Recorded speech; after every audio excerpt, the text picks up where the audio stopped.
जीव गोस्वामी जी के एक और प्रसंग है।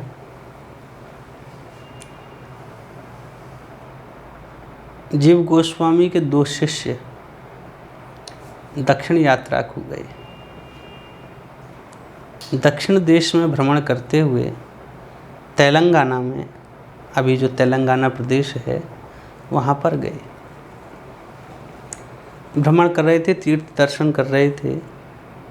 एक ब्राह्मण का दर्शन हुआ।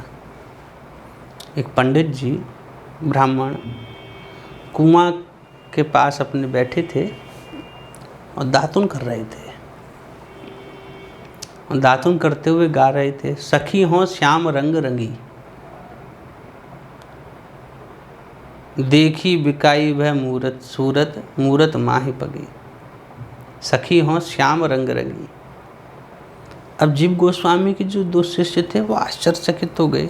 सुदूर दक्षिण देश में, तेलंगाना में, जहाँ सब तेलुगु भाषी हैं, तमिल भाषी हैं, वहाँ पर कोई ब्रजभाषा के पद गा रहा है, सखी हों श्याम रंग रंगी। और यहाँ सब लक्ष्मी नारायण के उपासक हैं, यहाँ श्याम के रंग में कौन रंगा हुआ है।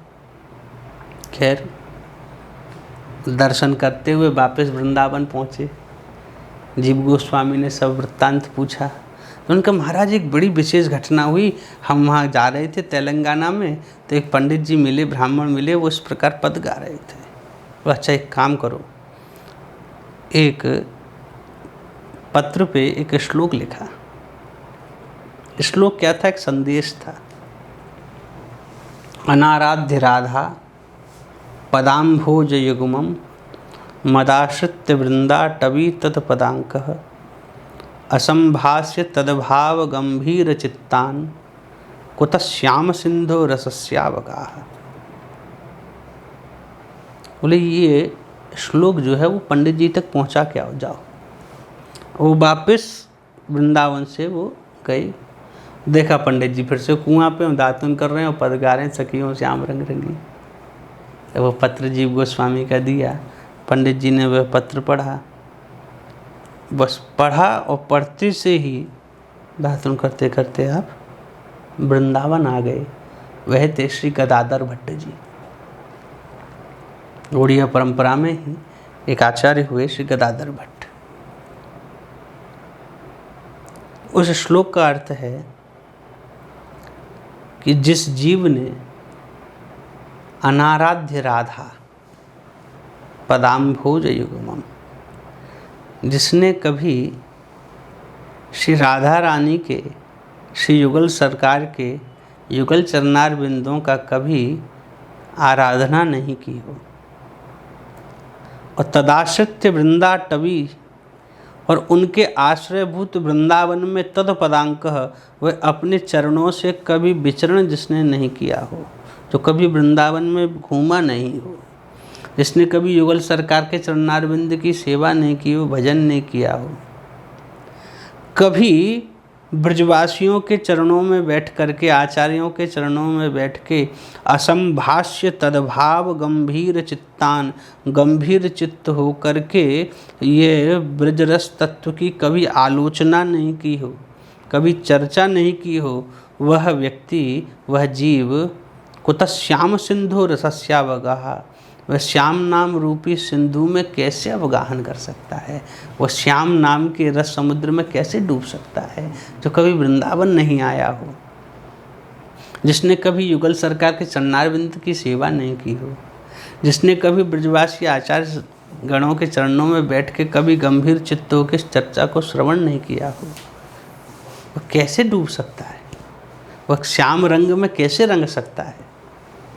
गदाधर भट्ट जी ने वह श्लोक पढ़ा और पढ़ते ही वृंदावन आ गए। तो यह जीव गोस्वामी का एक कैसी लीला है, कैसी शिक्षा है कि जब तक हम उस तत्व को, और सब में मुख्य बात है गंभीर चित्तान, सेवा वृंदावन ये तो अपरिमित है ही, इनका तो विषय में क्या कहें, पर जो मुख्य बात है वह है असंभाष्य तद्भाव गंभीर चित्तान। हम जब उस रस चर्चा की आलोचना करें तो गंभीर चित्त होकर के, केवल हास्य में, मनोविनोद में, या तीर्थाटन करने आए हैं, पिकनिक में आए हैं, कथा चल रही है सुन लिया, पाप काटने के भय से, यह सब नहीं, गंभीर चित्त होकर के। जब तक हम श्रवण नहीं करेंगे तब तक उस रस समुद्र में हम अवगाहन नहीं कर सकते, उसकी प्राप्ति नहीं कर सकते। डूबने की बात तो दूर रहो, छींटा भी नहीं पड़ेंगे जब तक उसके लिए हम गंभीर चित्त नहीं होंगे। जीव गोस्वामी एक शिक्षा देते हैं कि जिस रस की प्राप्ति करनी हो, जिस रस के लिए हम बैठे हैं, जिस मार्ग पर चलने के लिए हम, जिस मार्ग के हम पथिक हैं, उसके प्रति यदि हम गंभीर नहीं हैं तो हम उस पर, उसके लक्ष्य को प्राप्त नहीं कर सकते।